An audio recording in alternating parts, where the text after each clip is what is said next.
सारा जैसे ही घर वापस आती है आकर कहती है कि हनान देखो मुझे साफ साफ बताओ कि वो सारा क्या मामला था। मुझे काफ़ी हद तक समझ तो इस बात की आ गई है, लेकिन मैं तुम्हारे मुंह से ये सारी बात सुनना चाहती हूँ। जिस पर वो साफ साफ इनकार कर देता है, देखो ऐसी कोई बात नहीं है, तुम्हें ज़रूर कोई गलतफहमी हुई है। अपने दिल से सारे वहमो गुमान निकाल दो, अगर ऐसी कोई बात होती तो मैं तुम्हें ज़रूर बताता। लेकिन आप देखेंगे कि ज़ारा से ये बात ज़्यादा देर तक चुप नहीं सकती है। दूसरी तरफ हनान की माँ कहती है कि बेटा तुम कैसी बातें कर रही हो, क्यों अपने दिल को हल्कान कर रही हो और क्यों मेरे बेटे पे शक कर रही हो। इस तरह की बातें करना बिल्कुल भी मुनासिब नहीं। जिसको सुनकर वो साफ साफ कह देती है कि मुझे इन सब चीज़ों का अंदाज़ा हो चुका है, क्योंकि पहले दिन ही मैंने अपने कानों से सारी बातें सुन ली थी और कल मैंने देख भी लिया। तो बेहतर यही है कि जो बात जैसी है आपको मुझे वैसी बतानी होगी।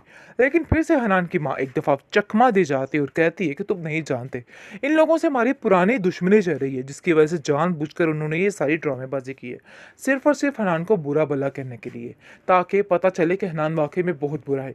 लेकिन तुम उसकी तरफ से बदगुमानी पैदा मत करना, जो कुछ भी है सब कुछ झूठ है। मैं तुमसे वादा करती हूँ कि ऐसा कुछ भी नहीं है। अपने दिल को फजूल में बुरा मत करो। लेकिन जी आप देखेंगे कि माजिदा कहती है कि मुझे तो ऐसा लग रहा है कि ये लड़की जो है कोई नया चंद चढ़ाने वाली है। जिस तरीके से ये मुंह फैला के हर वक्त एक साइड पे बैठी रहती है और तरह तरह की बातों पे मुझे जवाब दे रही है, मुझे तो समझ नहीं आ रही कि आगे फ्यूचर में मेरे साथ क्या करेगी। कहीं मुझे मार के फेंक दे। यहाँ पर तो कोई है ही नहीं, इसका कोई बंदोबस्त करना पड़ेगा। जिस पर ज़ारा उसको कहती है कि आप बिल्कुल ठीक कह रही हैं, आपको अब इसका ख्याल रखना होगा, क्योंकि मुझे लगता है कि मामला सर से ऊपर जा रहा है और इस लड़की को इस तरह से संभालना बहुत ज़्यादा ज़रूरी है।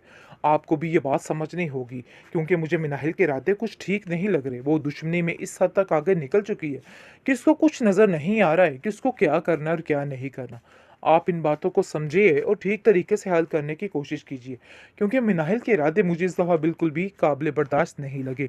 जिस तरीके से उसने मुझे सबके सामने जलील किया बार बार, मुझे अंदाज़ा हो गया है कि ये कुछ ना कुछ तो ज़रूर करेगी। तो इसलिए बेहतर यही है कि अब ये बात यहीं पे ठप कर दी जाए और इसको ठीक कर दिया जाए। मिनाहिल उसको कोड़ा कोड़ा जवाब दे देती है और कहती है कि खबरदार तुमने आइंदा से मेरे साथ कोई इस किस्म की फजूलियात करने की कोशिश की। इस पर काफ़ी ज़्यादा ज़ारा हैरान है और कहती है कि आखिर इसकी ज़ुबान इतनी तेज़ कैसे हो गई, मुझे तो खुद कुछ समझ नहीं आ रहा। क्योंकि असल में अब माजिदा भी उससे खौफजदा हो चुकी है और कहती है कि पता नहीं क्या हो गया है इस लड़की को, आए दिन कोई ना कोई ऐसी बदतमीज़ी कर देती है कि मुझे खुद हैरत होती है कि आखिर इसने किया तो किया क्या। कैसे मैं इसकी बात का यकीन करूं? कहीं ऐसा ना हो किसी दिन हमारा सारा बांडा फोड़ दे और आखिर हमारे पास क्या रह जाएगा। जिस पर ज़ारा कहती है कि इसके बारे में भी कुछ सोचना होगा, वरना आप नहीं जानती है कि कितना मसला बन सकता है। हनान के घर वाले आखिर क्या कहेंगे और उधर क्या इज्जत रह जाएगी अगर इसने अपनी ज़ुबान से कुछ भी ऐसा निकाल दिया। आप भी ज़रा इसके साथ धीमे लहजे से बात किया करें, क्योंकि इसको अब काबू करना ऐसे नहीं होगा, इसको बड़े तरीके के साथ हैंडल करना होगा। जिसको सुनकर वो कहती है, हाँ बात तो तुम्हारी बिल्कुल ठीक है, मैं भी यही सोच रही हूँ कि इसको तरीके के साथ हैंडल किया जाए, क्योंकि ये लड़की अब हाथों से हाथ निकल गई है। ज़ारा उसको कहती है कि बस आपको अब जो करना है ना, बस मैं आपको क्या बताऊं। असल में ज़ारा अपने घर वालों की असलियत बड़े अच्छे तरीके से जान गई है, लेकिन इस बात को छुपाने की कोशिश कर रही है और पर्दा डाल रही है, ताकि हर चीज़ पर पर्दा बना रहे और उसको सबको ऐसा लगे कि ऐसा कुछ भी नहीं है। बहरहाल जी उसके सारी चीज़ें सामने आ चुकी हैं, लेकिन अपनी माँ को नहीं बताना चाहती, क्योंकि वो जानती है कि अगर उसकी माँ को ज़रा सी भिनक भी पड़ गई किसी बात की, तो सारी बात ज़ारा पर ही आएगी और उल्टा उसकी माँ उसको ही जलील करेगी, क्योंकि इसी की वजह से ये सब कुछ हुआ है और उसने हामी भी इसकी कहने पे ही बरी थी। असल में ट्विस्ट इस कहानी का अब आया है, जैसे ही सारा पोल खुलने लगता है तो किस तरीके से हनान खींच कर कहता है कि अरे भाई ये पागल है और कुछ भी कहता फिरता है। ऐसी कोई बात नहीं और इसकी बात पे यकीन न करना, जल्दी चलिए आप, क्योंकि आपको नुकसान भी पहुंचा सकता है। कैसे तरीके से हर चीज़ को इसने हैंडल किया है और किस कदर चालाकी वाला दिमाग पाया है, अपनी माँ से 10 हाथ आगे है और ऐसी प्लानिंग कर देता है कि सारा जेवर हर चीज़ चोरी हो गई है, डाकू आ जाएंगे और ये हो जाएगा वो हो जाएगा, यानी कि पूरे तरीके से प्री प्लान कर लिया इसने, किसने क्या करना है और ज़ारा के सामने कैसे जाहिर करवाना है कि उन लोगों के पास अब कुछ भी बाकी नहीं रह गया है। कितने तरीके से इसने हर चीज़ को हैंडल कर लिया है। और उसकी माँ उसको कहती है कि आफ़रीन है बेटा तुम पर, तुमने क्या ज़हानत पाई है। मैं तो हैरान हो रही हूँ कि मुझसे भी ज़्यादा बेईमान इंसान कोई दुनिया में है। ख़ैर आप देखेंगे कि किस कदर बेईमानी के साथ वो हर चीज़ को हैंडल कर लेता है और बहुत जल्द ये मामला तय पाएगा। लेकिन जैसे ही हन्नान ने आना होता है तो माजिदा कहती है कि अच्छे किस्म का खाना बनाना, जिस पर माजिदा को कहती है कि मुझे जो आता है मैं बस वही बना सकती हूँ।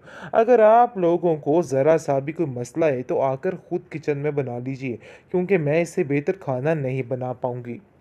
जिसको सुनकर ज़ारा कहती है कि तुम्हारी ज़ुबान दिन-ब-दिन कुछ ज़्यादा ही बिगड़ती जा रही है। मुझे तो समझ नहीं आ रही है कि आखिर तुम इतने पर कैसे लग गए? कैसे तुम हर बात पे बात पर इस तरीके से बोल देती हो और दूसरों को ज़लील कर देती हो? मुझे तो तुम्हारी कुछ समझ नहीं आ रही कि इतनी शय तुम्हें कहाँ से मिली? जिस पर मिनाहिल कहती है कि भी ये तो कुछ नहीं है। अगर मैंने बोल के आप लोगों के बारे में आपके पोल खोल दिए तो सोचो आप लोगों के पास आखिर क्या बचेगा? इस बात को आप लोगों को अब समझना होगा और ज़रा धीमे लहजे से मुझसे बात किया करो। तुम्हारा इस तरीके से बोलना मुझे बिल्कुल भी पसंद नहीं और बहुत शदीद किस्म का चुभता है। तो बेहतर यही है कि इस किस्म की फ़ुज़ूलियात मेरे साथ मत करना।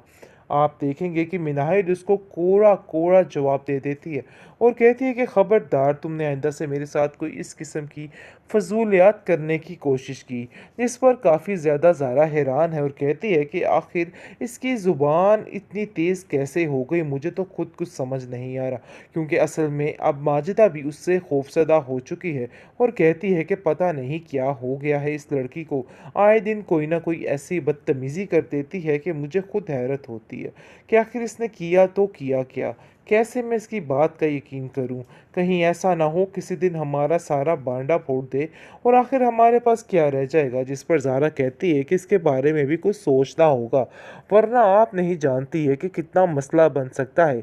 हनान के घर वाले आखिर क्या कहेंगे और उधर क्या इज्जत रह जाएगी अगर इसने अपनी ज़ुबान से कुछ भी ऐसा निकाल दिया। आप भी ज़रा इसके साथ धीमे लहजे से बात किया करें, क्योंकि इसको अब काबू करना ऐसे नहीं होगा।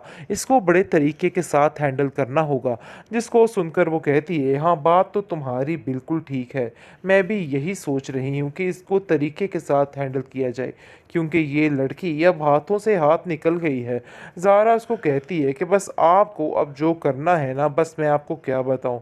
असल में ज़ारा अपने घरवालों की असलियत बड़े अच्छे तरीके से जान गई है, लेकिन इस बात को छुपाने की कोशिश कर रही है और पर्दा डाल रही है, ताकि हर चीज़ पर पर्दा बना रहे और उसको सबको ऐसा लगे कि ऐसा कुछ भी नहीं है।